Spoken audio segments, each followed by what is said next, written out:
Hello everyone, मैं doctor Ajay Singh और आज हम लोग चर्चा करेंगे जो कल का हमारा टॉपिक बचा हुआ था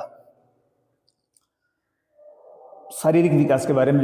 जो हम बात कर रहे थे कि शैशवावस्था में, बाल्यावस्था में, किशोरावस्था में और यहाँ तक कि गर्भावस्था में बच्चे का शारीरिक विकास किस ढंग से होता है। तो आज हम उसी को आगे बढ़ाएंगे। जो शारीरिक विकास हम लोग पढ़ रहे थे, जो शारीरिक विकास हम लोग पढ़ रहे थे और इसमें हमने दो अवस्थाएं पढ़ ली थी। एक था गर्भावस्था में होने वाला शारीरिक विकास और दूसरा पढ़ लिया था हम लोगों ने शैशवावस्था में होने वाला शारीरिक विकास। अच्छा, जिन लोगों ने ये नहीं देखा हो, ये वीडियो देखने से पहले वो इन दोनों को जरूर जान लेगा, तब एक क्रम बन जाएगा और आप वहां तक आगे तक जान पाएंगे। ठीक है, आज हम शुरू करेंगे। जो अगला पॉइंट है हमारा, बाल्यावस्था में होने वाला शारीरिक विकास। जो आज हम पढ़ेंगे बाल्यावस्था में होने वाला शारीरिक विकास। ठीक, तो अब हम थोड़ा सा बाल्यावस्था को आपको पुनः स्मरण दिला देते हैं। पिछली क्लास में तो बताए ही थे कि यह अवस्था 6 से 12 साल तक के बीच की मानी जाती है। अगर बाल्यावस्था की बात करें तो 6 वर्ष से 12 वर्ष के बीच में चलती है। और इस अवस्था की सबसे बड़ी विशेषता ये है ना कि इस उम्र में लगभग बच्चों का जो शारीरिक विकास की वृद्धि दर है और लंबाई की अगर हम बात करेंगे तो 6 से 7 सेंटीमीटर पर ईयर क्या होती जाती है, बढ़ती जाती है। ठीक है, तो अब इसको हम पुनः उसी प्रकार से जैसे कि पिछली कक्षाओं में पढ़े हुए हैं कि सबसे पहला पॉइंट आता है कि इसमें क्या पढ़ेंगे, तो उसमें पढ़ेंगे बच्चे की ऊंचाई। ऊंचाई से तात्पर्य है हाइट, कि बच्चे की हाइट किस ढंग से बढ़ती है। अब अगर इसमें हम बात करें, शुरुआत कर लें कि 6 वर्ष का बच्चा, अगर 6 वर्ष के बच्चे की देखेंगे, इसको भी वैसे देखें कि 6 वर्ष के बच्चे की जो हाइट होती है वो होती है 108.5 सेंटीमीटर, 108.5 सेंटीमीटर।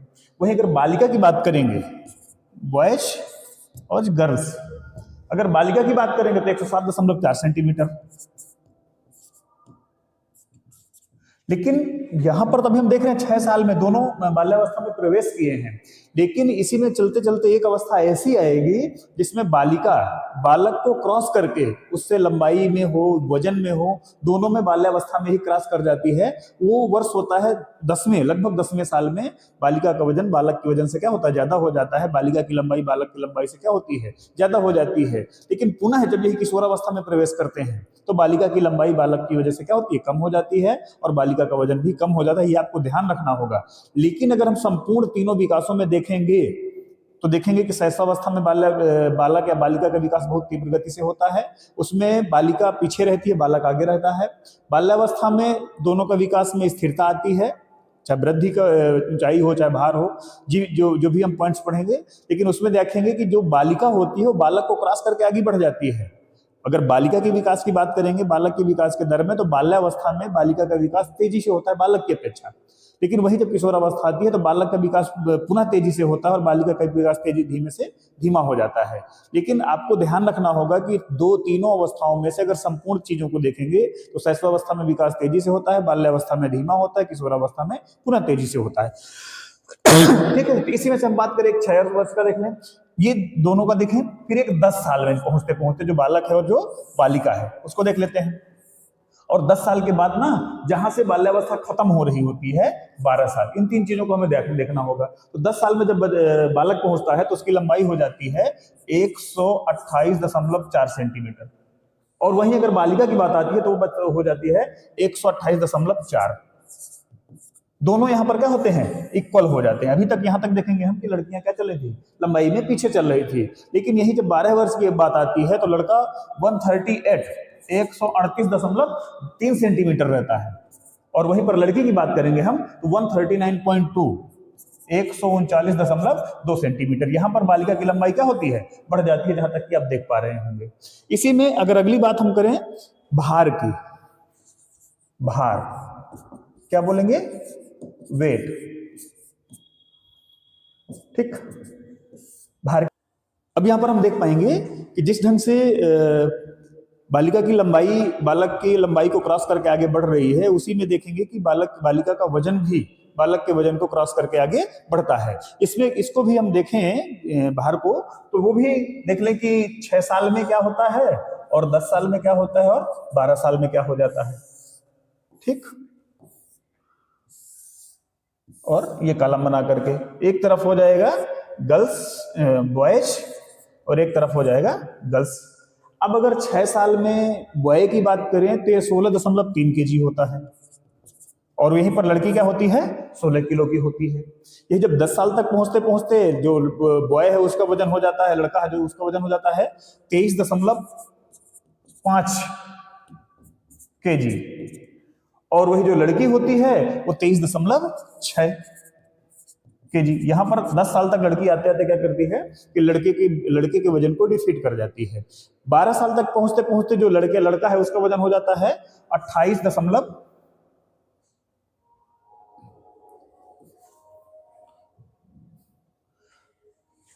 यहां पर 12 वर्ष तक पहुंचते पहुंचते जो बच्चा है उसका वजन हो जाता है 28.5 किलो, और जो लड़की होती है उसका वजन रहता है 29.8 kg। ठीक, अब इतना ही नहीं, अब हमने दो चीजें जानी है। अभी हमें पढ़ना बाकी है तीसरा नंबर में जो है सिर तथा मस्तिष्क, जिसको हम बोलेंगे हेड एंड ब्रेन। ठीक, अगर इसकी बात करें हम तो देखेंगे कि जो सिर है वो इस बाल्यावस्था में अन्य अंगों की तुलना में बड़ा होता है। बाल्यावस्था में सिर जो है अन्य अंगों की तुलना में क्या होता है बड़ा होता है, और ऐसा मानते हैं कि बाल्यावस्था खत्म होते होते ये जो मस्तिष्क है, मस्तिष्क बाल्यावस्था खत्म होते होते अर्थात कि जब किशोरावस्था की प्रारंभ होती है वहां तक 95% क्या है बच्चे के अंदर विकसित हो चुका होता है। जहां तक जैसे कि हमने पहले शैशवावस्था में पढ़े थे कि 90% तक विकसित होता है, और यहां पर क्या करता है कि 95% विकसित हो चुका होता है। यहीं पर अगर हम हड्डियों की बात करें,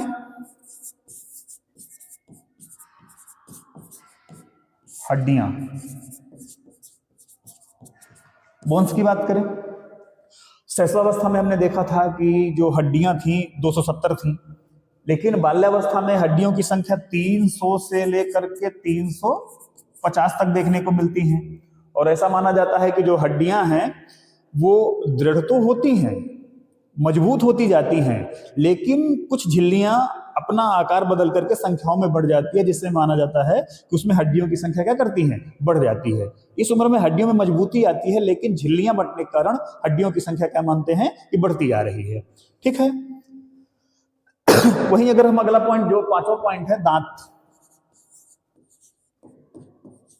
दांत टीथ। अब दांत की बात करें, हमने देखा था कि शैशवावस्था जब बच्चे की खत्म हो रही होती है, बाल्यावस्था शुरुआत होती है, उस समय ऐसा माना जाता है कि जो दूध के दांत थे टोटल 20 जो दूध के दांत थे वो निकल आते हैं, लेकिन जब बाल्यावस्था 6 साल से शुरू होती है उस समय 1 या 2 जो अदूध के दांत थे वो क्या करते हैं टूटने लगते हैं, और स्थायी दांत क्या करते हैं निकलने लगते हैं। तो ऐसा माना जाता है कि बाल्यावस्था में टोटल 27 से 28 स्थायी दांत क्या करते हैं निकल आते हैं। अब वहीं अगर हम बात करें इसी जो दांतों के निकल आने की वजह से बच्चे की जो मुखाकृति है, क्या है मुखाकृति, इससे तात्पर्य मुख का आकार, दांत निकलने की वजह से, जबड़े निकलने की वजह से और हड्डियों की ढांचा मजबूत होने से देखते हैं कि बच्चे का जो भोलापन है वो खत्म होने लगता है, मुख का आकार क्या होता है बदल जाता है। ठीक है, तो दांत यहां तक क्या होता है कि लगभग सभी बाल्यावस्था खत्म होते होते बच्चे के सभी 27-28 दांत क्या करते हैं निकल आते हैं। वहीं अगर अब हम अगली बात करें इसी में से मांसपेशियों की,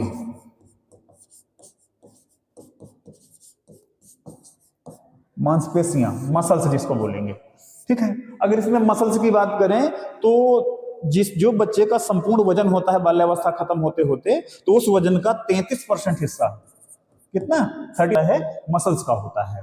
और अगर हम अंतिम पॉइंट बात करें अन्य अंग, अन्य अंग अदर ऑर्गन्स, अन्य अंग के बारे में बात करेंगे कि इस समय बच्चे में क्या होता है शक्ति आने लगती है, बच्चा फुर्तीला हो जाता है, बच्चा गति करने लगता है और अपनी गति पर नियंत्रण करने लगता है। और साथ में देखा जाए तो बच्चे के यौन अंगों का भी विकास क्या होता है, थोड़ा सा तेजी से बढ़ने लगता है।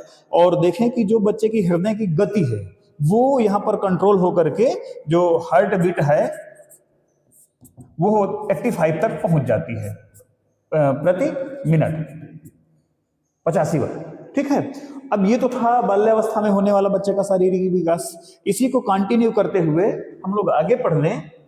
जो सबसे महत्वपूर्ण पॉइंट बचता है जिसको हम बोलेंगे किशोरावस्था में। किसमें? किशोरावस्था, एडोलसेंस, किशोरावस्था में होने वाला बच्चे का शारीरिक विकास। इसमें पहला पॉइंट पढ़ेंगे हम लोग क्या? ऊंचाई, क्योंकि सब में हम लोग ऊंचाई क्रम से पढ़ते चले हैं, किसमें भी कहां शुरुआत करेंगे? ऊंचाई से ही शुरुआत करेंगे। ऊंचाई, इसी को बोलेंगे हाइट। ठीक है, अब अगर हाइट की बात करें, अब ये वो अवस्था है जिसको जहां तक जो भी लंबाई बढ़नी होती है, ऐसा मानते हैं मनोविज्ञान में कि जो बालक है वो 18 साल तक और जो बालिका है वो 16 साल तक, जिसकी जितनी मैक्सिमम लंबाई प्राप्त होनी होती है वो लंबाई क्या करता है? प्राप्त कर लेता है। लेकिन यहां पर देखेंगे कि अभी आपने देखा कि बाल्यावस्था में लड़का से ज्यादा लड़की की लंबाई बढ़ने लगी थी, लेकिन किशोरावस्था प्रारंभ होते ही और इसके कुछ 13 साल तक कंप्लीट होते हुए क्या होता है कि बालक की लंबाई फिर तेजी से बढ़ती है और बालिका की लंबाई क्या करती है? अपेक्षाकृत कम रह जाती है। किशोरावस्था में साथ ही देखें कि जो ये वह अवस्था है जिसमें बाल्यावस्था और प्रौढ़ावस्था के बीच की अवस्था है। इसमें अगर हम बात करें तो इसमें प्रजनन क्षमता का क्या होता है? विकास होता है। और जो मैक्सिमम विकास है ये 16 से 18 साल तक में हो जाता है। 16 साल लड़कियों के लिए मैक्सिमम है और 18 साल लड़कों के लिए मैक्सिमम है। इसको भी हम एक सारणी के माध्यम से ही समझ लेते तो बेहतर रहता। इसको भी हम देखें कि इसको भी हम 3 ही उसमें देखेंगे कि जब बाल्यावस्था की शुरुआत होती है, ये कहां से होती है? 12 वर्ष से लगभग 18 वर्ष तक मानी जाती है। इसमें जो बीच का पड़ाव आता है जहां पर चेंजिंग रुकती है या बढ़ती है उसको देखेंगे हम कि 16 वर्ष के आसपास महत्वपूर्ण होता है पढ़ना। और अंतिम पॉइंट देखेंगे कि 18 वर्ष तक, जहां तक ऐसा मानते हैं कि किशोरावस्था क्या होती है? खत्म होती है। अब इसी में देखें हम कि जो बच्चे की ऊंचाई है सेंटीमीटर में, तो अब इसमें देखेंगे कि एक तरफ क्या होगा? बालिका, हमने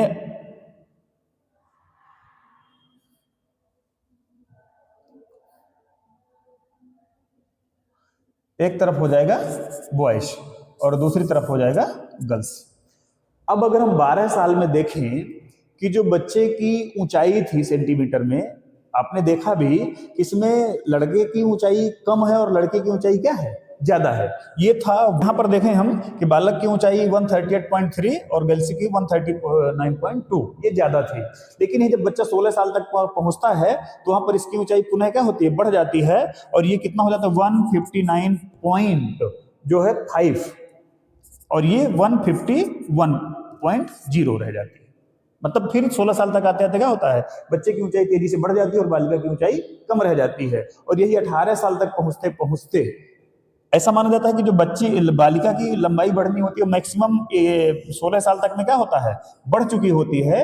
लेकिन अगर किसी कारणवश या कुछ बच्चों में क्योंकि व्यक्तिगत विविधताएं होती हैं, कुछ बच्चों की संख्या ऊंचाई बढ़ती रहती है, वो बढ़ करके 151.6 151 और 0.6 में ही थोड़ा बहुत 2 साल में बढ़ती है। अन्यथा ऐसा माना जाता है कि 16 साल तक में उसकी वृद्धि क्या होती है? रुक जाती है। यहां तक कि बालक की जो है 18 साल तक चलती रहती है, जो यहां पर पहुंचकर 161.8 161.8 तक क्या करती है? पहुंच जाती है। वहीं अगर हम दूसरी बात करें ऊंचाई के बाद भार की,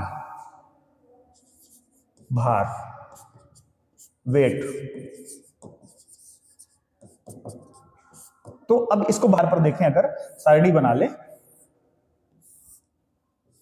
ठीक है, ये सारणी है कि देखेंगे कि 16 साल में, 12 साल में और 18 साल में। ठीक है, तो 12 साल में देखें अगर बॉयज का और गर्ल्स का। अगर आपने अभी बाल्यावस्था में पढ़ा कि जब बच्चा 12 साल का होता है उस समय उसका वजन हो जाता है 28.5 kg जो बालक है, और बालिका का कितना होता है? 29.8 29.8 किलो होता है। और यही जब दोनों 16 साल तक पहुंचते हैं तो ये पहुंच करके 43.2 केजी हो जाता है, और जो लड़की होती है उसका वजन 41.1 ही रह जाता है। और यही जब दोनों 18 साल में पहुंचते हैं तो लड़के का वजन जो है 47.3 केजी हो जाता है, और लड़की का वजन 43.1 रह जाता है। कहने का तात्पर्य यह है कि दोनों का विकास जो भी हो रहा होता है, अगर हम दोनों का तुलनात्मक देखेंगे तो शैशवावस्था में लड़के का वृद्धि और विकास दोनों तीव्र गति से होता है लड़की की अपेक्षा, लेकिन लड़कियों की हड्डी में क्या होती है, मजबूती आती है। दूसरे नंबर में अगर देखें बाल्यावस्था में जब पहुंचते हैं तो बाल्यावस्था में लड़की 10 साल तक आते आते लड़के की लंबाई और वजन को दोनों क्रॉस करके बड़ी तेजी से बढ़ती है, और किशोरावस्था आते आते लगभग 15-16 साल तक आते आते लड़के की लंबाई और वजन पुनः तेजी से बढ़ता है, जो लड़की को डिफीट करते हुए आगे निकल जाता है। और ऐसा माना जाता है कि बच्चे को जो भी लंबाई और भार है लड़कियों में मैक्सिमम 16 साल तक और लड़कों में 18 साल तक बढ़ करके हो जाता है।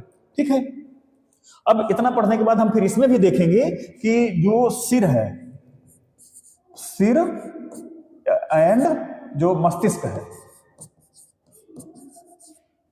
सिर और मस्तिष्क का विकास किस ढंग से होता है। बात करें हम head and brain, head and brain.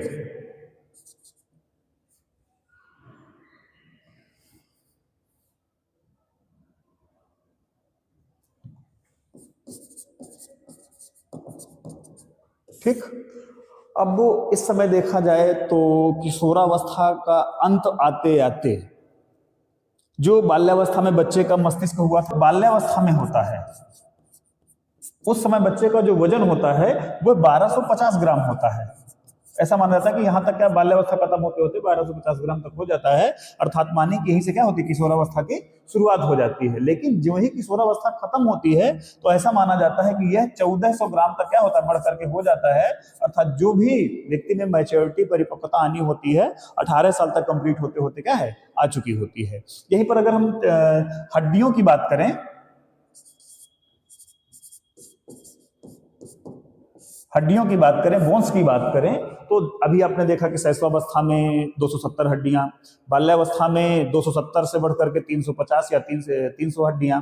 वहीं पर अगर किशोरावस्था में हड्डियों की बात करेंगे तो ऐसा माना जाता है कि कुछ हड्डियां आपस में क्या करती हैं, जुड़ जाती हैं और मिलकर के एक हो जाती हैं। और यहाँ पर बाल्यावस्था किशोरावस्था खत्म होते होते कुल 206 हड्डियां बचती हैं, जहां से परिपक्वता आती है। और ऐसा मानते हैं मैच्योरिटी आने के बाद प्रौढ़ावस्था शुरू होती है और वहां पर क्या होती है, 206 हड्डियां हो जाती हैं।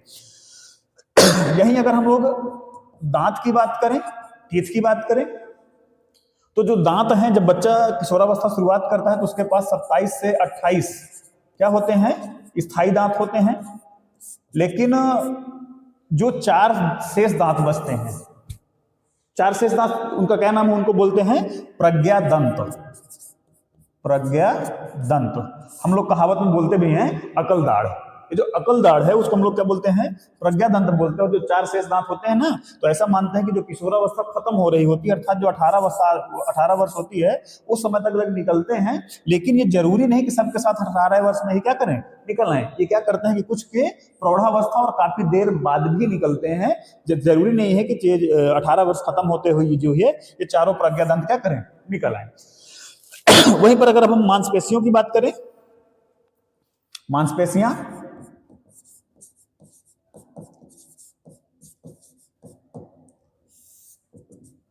मसल्स की अगर हम बात करेंगे तो क्या होता है कि इस किशोरावस्था खत्म होते तक बच्चे के जो मसल्स होते हैं ना, वो पूरी शरीर की बॉडी का, जो बच्चे का भार है उसका 45% किसका हिस्सा होता है, मसल्स का होता है। और अगला जो हिस्सा पॉइंट्स बचता है वो है अन्य अंग, अदर ऑर्गन्स। अब इसमें देखेंगे हम कि अदर ऑर्गन्स में पहली बात आती है इंद्रियां। क्या आती है, इंद्रियां। ये 2 होती हैं, एक ज्ञान इंद्रियां और दूसरी कर्म इंद्रियां। अगर ज्ञान इंद्रियों की हम लोग बात करें तो जिसमें आंख, नाक, कान, जीभ, त्वचा, ये जो जिनसे हम लोग क्या करते हैं कि जानकारी प्राप्त करते हैं। और जो कर्म इंद्रियां उससे हम लोग क्या करते हैं, काम करते हैं। तो ऐसा मानते हैं कि 18 साल तक होते होते बच्चे की जितनी भी इंद्रियां हैं वो क्या होती हैं, परिपक्व हो जाती हैं, मैच्योर हो जाती हैं। बच्चे का सभी अंग पुष्ट और सुडौल हो जाता है। किशोरों के कंधे चौड़े होने लगते हैं, दाढ़ी मूछ निकलने लगती है, आवाज में भारीपन आ जाता है। वहीं अगर हम किशोरियों की बात करें, महिलाओं की, लड़कियों की बात करें, किशोरियों की बात करें, उसमें वक्षस्थल का उभार होता है। एक ग्रंथि है थायराइड, थायराइड ग्रंथि बहुत तेजी सक्रिय हो जाती है, मासिक धर्म की शुरुआत हो जाती है, आवाज में इनकी मृदुलता और कोमलता आ जाती है। और सबसे महत्वपूर्ण बात, जो हृदय की गति थी, हार्ट बीट थी, वह 72 प्रति मिनट हो जाती है। 72 बार 1 मिनट में क्या करता है, हृदय धड़कने लगता है। अब इतना ही नहीं, हमने शारीरिक विकास को देखा कि गर्भावस्था में, शैशवावस्था में, बाल्यावस्था में, किशोरावस्था में। अब इससे महत्वपूर्ण पॉइंट हमारे लिए बचता है कि दोनों को, तीनों को, चारों को, गर्भावस्था, बाल्यावस्था, शैशवावस्था, बाल्यावस्था, किशोरावस्था, इन चारों को प्रभावित करने वाले कारक कौन कौन से हैं। अर्थात हम कह सकते हैं कि शारीरिक विकास को प्रभावित करने वाले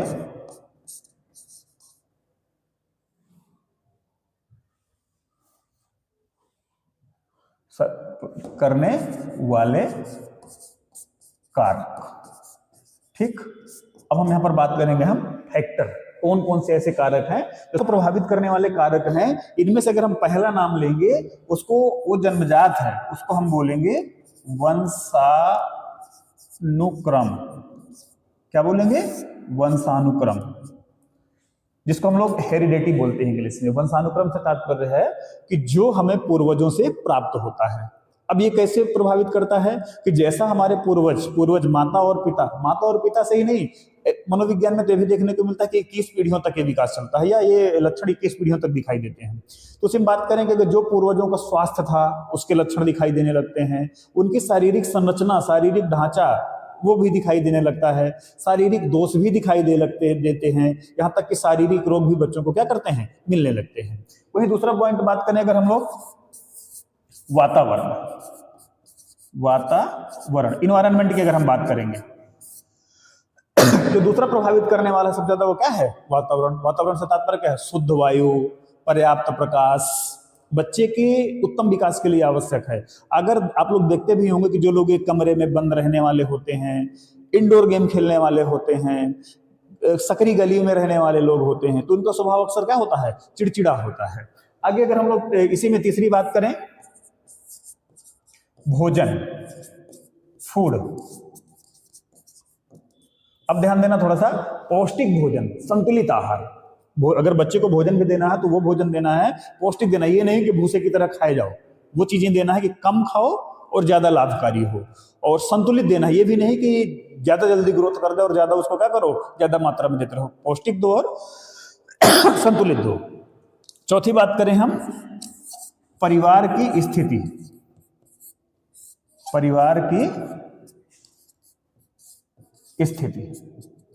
है ना, सबसे ज्यादा प्रभावित करती है, क्योंकि ये सारी चीजें, अब भोजन तभी सबको मिल पाएगा संतुलित जब परिवार की स्थिति क्या होगी, ठीक ठाक होगी। स्थितियां 2 प्रकार की हैं, 3 प्रकार, 4 प्रकार, कई प्रकार से देखें। अगर हम देखना चाहें परिवारों को तो कई दृष्टिकोणों से देख सकते हैं। अगर हम सामाजिक दृष्टिकोण से देखें, आर्थिक दृष्टिकोण से देखें, सांस्कृतिक दृष्टिकोण से देखें, है ना, तो कई प्रकार से मिलेगा। तो वहीं पर जैसे परिवार की सामाजिक स्थिति होगी, आर्थिक स्थिति होगी, सांस्कृतिक स्थिति होगी, परिवार का जैसा रहन सहन होगा, परिवार के जैसे रीति रिवाज होंगे, वैसे ही विकास किसका होगा, बच्चे का होगा। साथ ही परंपराएं जैसी होंगी, खान पान जैसा होगा, वैसे ही डेवलपमेंट किसका होने वाला है, बच्चा का होने वाला है। अभी अगर हम अगली बात करें, दिनचर्या,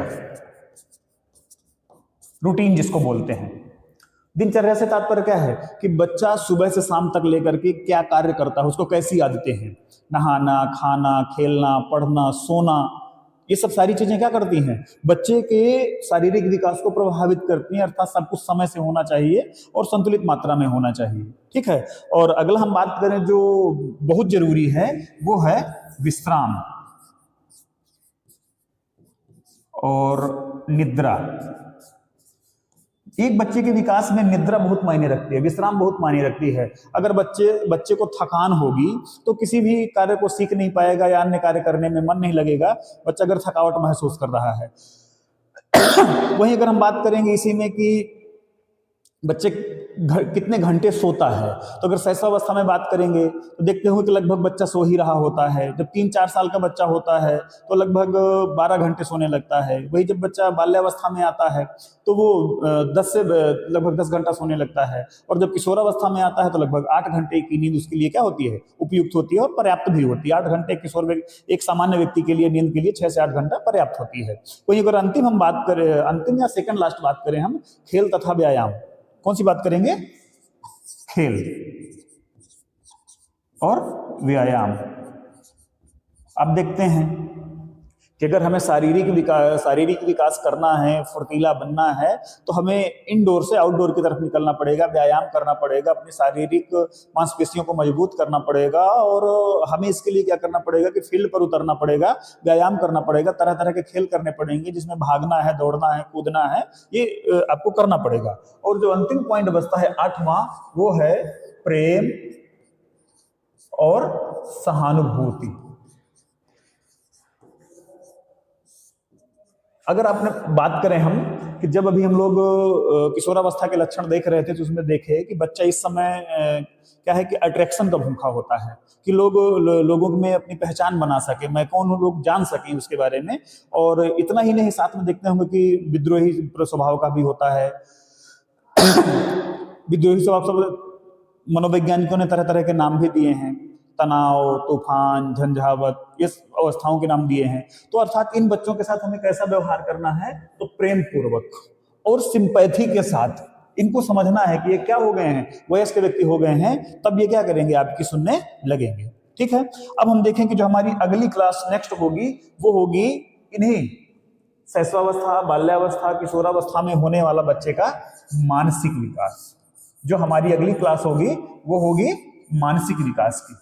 ठीक है, और इतना ही नहीं, आप लोग और क्या पढ़ना चाहते हैं या किस टॉपिक, कौन सा टॉपिक आपको समझ में नहीं आ रहा है, आप उस पर क्या कर सकते हैं, कमेंट भी कीजिए मुझे, तो मैं उस टॉपिक को आपको पूरा समझाने का प्रयास करूंगा। Thank you.